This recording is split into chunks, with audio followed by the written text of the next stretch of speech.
Pues bueno, lo primero, buenos días, gracias por estar aquí. Os voy a hablar de el que fue mi trabajo de fin de grado presentado en febrero de 2020 y bueno, que fue lo que me abrió las puertas para poder entrar en este proyecto. Y actuó como preensayo de un experimento que pudimos realizar más grande este año y que luego explicará mi compañera Marina. Bueno, ya se ha hablado antes de ello, pero voy a introducir otra vez un poquito cómo se transmite Xylella fastidiosa. Se transmitía principalmente a través de insectos vectores, de hemípteros que se alimentan de xilema, y estos vectores pertenecen al suborden Cicadomorpha, siendo los más importantes en el continente americano los representantes de la familia Cicadelidae, subfamilia Cicadelinae, que son los conocidos como sharpshooters, como por ejemplo Malodisca vitripenis. Pero sin embargo, estos vectores no se encuentran en el continente europeo, sino que aquí están presentes los conocidos como spittlebacks, de representantes de la superfamilia Cercopoidea. Perteneciendo a esta superfamilia, Philaenus spumarius, que es el vector que nos atañe en este trabajo. Bien, Philaenus spumarius, perteneciente al suborden Cicadomorpha de la familia Frophoridae, es el insecto más polífago que se conoce actualmente, con más de 1000 especies de plantas de las que se puede alimentar, aunque en algunos estudios ha quedado patente su preferencia por las dicotiledóneas. Se trata de un insecto holometábolo que solo tiene una generación anual, en la que, como se ha comentado antes, pasan el invierno en forma de huevo sobre la vegetación seca. Y a comienzos de primavera, este huevo eclosiona y comienza el periodo ninfal, que dura entre 35 y 100 días, aproximadamente entre abril y junio, por el que se van sucediendo 5 estadios en los que la ninfa cada vez va ganando más tamaño y movilidad. Una vez emergidas estas ninfas, rápidamente se desplazan hacia los primeros brotes de vegetales de plantas herbáceas, donde se pueden alimentar del xilema y encontrar protección. Y bueno, una característica, como se ha dicho antes, del grupo de los spittlebacks, como dice su nombre, es la formación por parte de sus ninfas de unas espumas que sirven para protegerse de la radiación ultravioleta, la desecación y los depredadores. Y además es común encontrar a las ninfas formando eh, masas de estas espumas muy grandes y colocándose y situándose de manera gregaria, sobre todo en periodos de muda, por lo que resultan relativamente fáciles de encontrar estas masas de espuma en la vegetación. Sobre estas espumas viven hasta que realizan su última muda a adultos con la llegada del verano. En ese momento, la sequedad de las cubiertas vegetales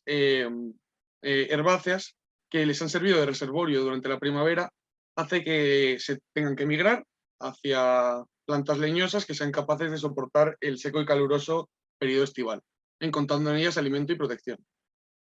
Y de nuevo, con la llegada del otoño y de las lluvias y los rebrotes de las cubiertas vegetales, vuelven a descender hacia las cubiertas herbáceas y pondrán sus huevos sobre la hojarasca seca, volviendo a comenzar el ciclo otra vez. Bien, la presencia de herbáceas en zonas de olivares, olivares y cualquier leñosa, resulta útil para prevenir la erosión del suelo y la escasez de agua, además de ayudar a la polinización y el cambio climático. Son beneficiosas las cubiertas vegetales. Sin embargo, cuando la abundante presencia de estas especies herbáceas no está sujeta a una buena gestión, la cobertura vegetal podría servir como reservorio para los principales vectores de Xylella fastidiosa, facilitando la dispersión de la bacteria a las leñosas una vez emergidos los adultos. Actualmente, como os he dicho antes, no hay medidas fitosanitarias contra la bacteria una vez establecida en las cosechas, por lo que las posibles soluciones a la expansión de la enfermedad pueden pasar por desarrollar medidas encaminadas a prevenir y contener la expansión y desarrollo del vector. Y una de las posibles estrategias para frenar la plaga es la que atañe este trabajo, que es consistir en eliminar las ninfas de los campos de cultivo de leñosas con interés económico, como el olivo, el almendro o la vid, ya que estas resultan mucho más vulnerables que los adultos. Y el objetivo de este trabajo es detectar por qué especies vegetales sienten preferencia a las ninfas de Philaenus spumarius, con el fin de poder orientar a los agricultores para evitar su presencia o incidir en ellas con el control directo de la plaga, los cultivos de mayor interés económico. Con ello se reduciría drásticamente la población de ninfas, lo que reduciría también la población futura de adultos y la expansión de la enfermedad. Para ello se llevaron a cabo 5 ensayos de preferencia, uno de múltiple elección en mayo de 2019 y luego en junio de 2019, uno de no elección y otro de doble elección, y se repitieron entre octubre y diciembre del mismo año. Bien, el primer paso para el desarrollo del ensayo fue la obtención de un número de ninfas adecuado. Para los ensayos realizados en primavera de 2019, entre mayo y junio, se realizaron capturas de ejemplares en libertad por encontrarse en forma de ninfa en ese año en zona de prevalencia de herbáceas. El muestreo fue realizado en 3 puntos de la Comunidad de Madrid, que eran principalmente olivares y campos de cultivo con gimnospermas y una cobertura vegetal herbácea, formada principalmente por gramíneas y compuestas, siendo estas últimas en las que se capturó un mayor número de ninfas. Y bueno, el muestreo consistía en ir a la zona de estudio, localizar las espumas, que son bastante visibles, como podéis ver aquí, coger la planta, introducirla en bolsas de plástico con las espumas y después llevarlas a condiciones controladas con ejemplares de Sonchus soleraceus para que se pudieran alimentar y desarrollar hasta que estuvieran en un estadio adecuado para el desarrollo del experimento. Sin embargo, para los ensayos de otoño e invierno, como no se pudo disponer de ninfas en la naturaleza porque estaban en un periodo en el que están en forma de huevo o de adulto, se requirió su cría en cautividad según el protocolo establecido por mi compañera Marina Morente y más colaboradores en 2018. Bien, para el primer ensayo, que es el de múltiple elección, se seleccionaron 5 dicotiledóneas, Sonchus soleraceus, Crepis capillaris, Plantago lanceolata, Vicia sativa y Daucus carota, y 3 monocotiledóneas, Bromus madritensis, Orden vulgare y Avena sativa. El experimento consistió en establecer una arena de suelta dentro de un jaulón de 1 metro cúbico y a continuación trasplantar 4 individuos de cada una de las 8 especies en 2 círculos concéntricos a 15 y 20 centímetros del centro. Para a continuación realizar una suelta de 40 ninfas de forma individual con ayuda de un pincel en el centro. La intención de este ensayo es obtener una primera aproximación sobre la preferencia de las ninfas por las diferentes especies de plantas propuestas. Se dispusieron 5 jaulones iguales con las plantas establecidas de manera aleatoria en condiciones controladas de invernadero. Y se realizaron evaluaciones visuales a la hora, a las 2 horas, a las 24, 48 y 72 horas, apuntando los datos de sobre qué plantas estaban situadas cada ninfa. Bien, los ensayos de no elección, en base a los resultados obtenidos en el ensayo de múltiple elección, se seleccionaron las especies vegetales por las que mayor preferencia sintieron las ninfas de Filenos espumarius, que en este caso fueron Sonchus soleraceus, Plantago lanceolata y Ordium vulgare, sustituyendo esta última por Crepis capillaris, otra representante de la familia de las compuestas, en los ensayos realizados en invierno de 2019. Y bueno, estos ensayos consisten en situar un solo ejemplar de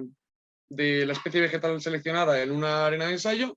y realizar una suelta de cuatro ninfas en cada arena, a fin de comprobar si, en caso de solo tener esa especie por la que poder alimentarse, si efectivamente deciden alimentarse de ella. Y los periodos de evaluación fueron los mismos que en el ensayo de múltiple elección. Los ensayos de doble elección, por su parte, se utilizaron la misma combinación de especies, sustituyendo también Ordium vulgare por Crepis capillaris en los ensayos de invierno, y esta vez estos ensayos, su finalidad es enfrentar a las especies uno a uno y realizar la suelta de las ninfas a la misma distancia de ambas para comprobar entre las 2 especies por cuál se decantan las ninfas para alimentarse. Bien, en cuanto a los resultados, en el ensayo de múltiple elección se observaron diferencias significativas entre algunas especies y periodos de evaluación. Estas diferencias se muestran en la tabla adjunta mediante letras. Y se observó que la especie preferida fue Plantago lanceolata, seguida de Sonchus soleraceus, y luego en tercer lugar hubo una tendencia inicial por Avena sativa en los 2 primeros periodos de evaluación, pero sin embargo esto se invirtió siendo finalmente preferida la cebada Ordium vulgare sobre avena.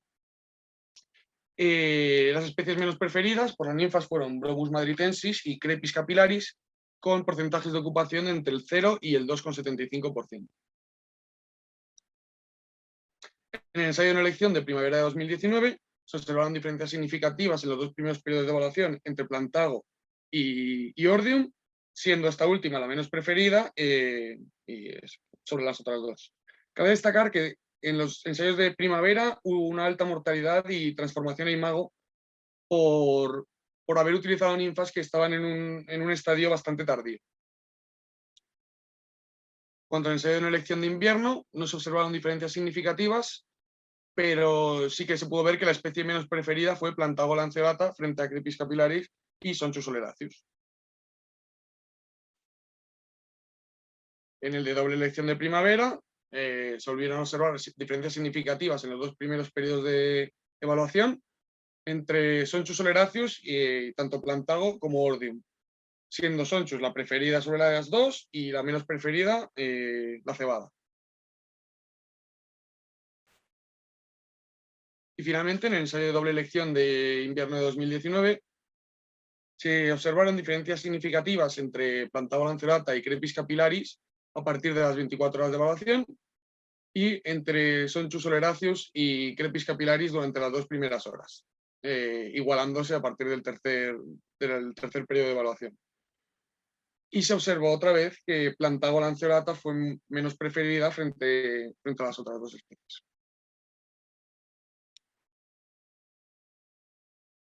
Y bueno, como conclusiones, primero,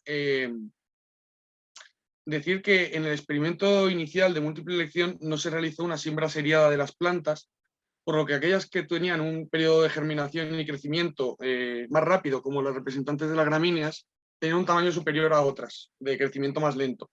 como por ejemplo Crepis capillaris o la zanahoria, Daucus carota. Además, las plantas de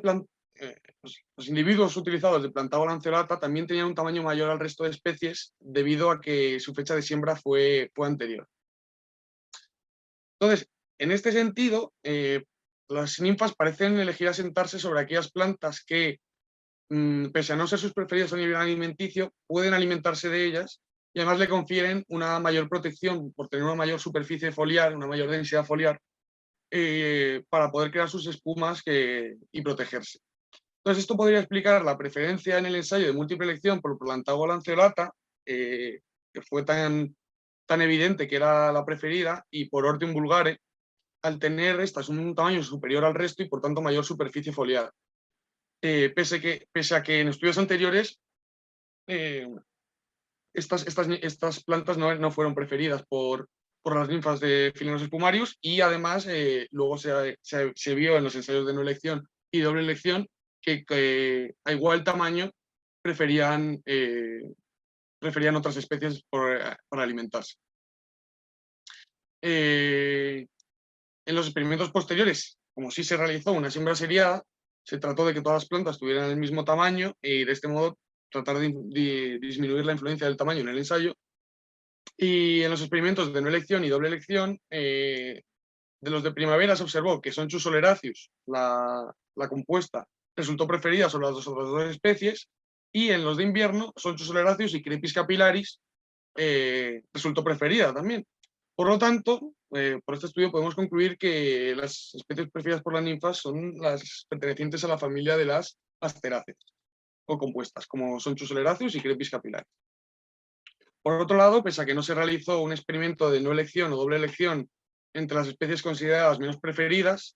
los ensayos de múltiple elección y en el caso de Ordium vulgare, en los de no elección y doble elección, permitieron concluir que las especies menos preferidas por las ninfas de Philonous spumarius son las pertenecientes a la familia de las gramíneas, como pues la cebada, Ordium vulgare y Bromus madritense. Bien, también tanto en los ensayos de múltiple elección como en los realizados en primavera de 2019 quedó patente la sensibilidad de las ninfas al estrés, tanto al realizar la suelta como al manipularlas para realizar las evaluaciones. Y esos altos niveles de estrés hicieron que muchas se precipitasen fuera de las arenas de ensayo, muriendo. Y en relación al primer punto de conclusión, los altos niveles de estrés también podrían influir a la ninfa a la hora de decantarse por plantas con gran densidad foliar que les permitan protegerse, porque al sentirse amenazadas, pues buscan lo primero protección, pese a que no sean sus preferidas a nivel alimenticio. Por tanto, parece que es sobre las plantas preferidas sobre las que habría que incidir y aplicar los principales controles directos de la ninfa, como el control mediante insecticidas o la eliminación de la planta, pues es en ellas donde presumiblemente se va a encontrar una mayor concentración de ninfas. Y además sería deseable evitar la presencia de estos géneros en campos de cultivo de leñosas. Por otro lado, también es importante el resultado obtenido con aquellas plantas que no hayan sido preferidas por las ninfas, ya que la presencia de estas en el cultivo a priori no sería un problema, pues ayudaría a controlar la población de, de ninfas de Philenops spumarius. Aunque no obstante, antes de poder aplicar estas medidas, habría que realizar ensayos de preferencia parecidos con otras especies, ya que sí que se sabe que Neophilenus campestris sí se ve muy atraído por las gramíneas. Por tanto, controlar la densidad de especies vegetales herbáceas preferidas y no preferidas por las ninfas de Philenops spumarius en los campos de cultivo de leñosas puede ser un muy buen control indirecto del vector y, por tanto, de la expansión de la enfermedad, como antes han preguntado. Y bueno, pues ya está. Muchas gracias por su atención.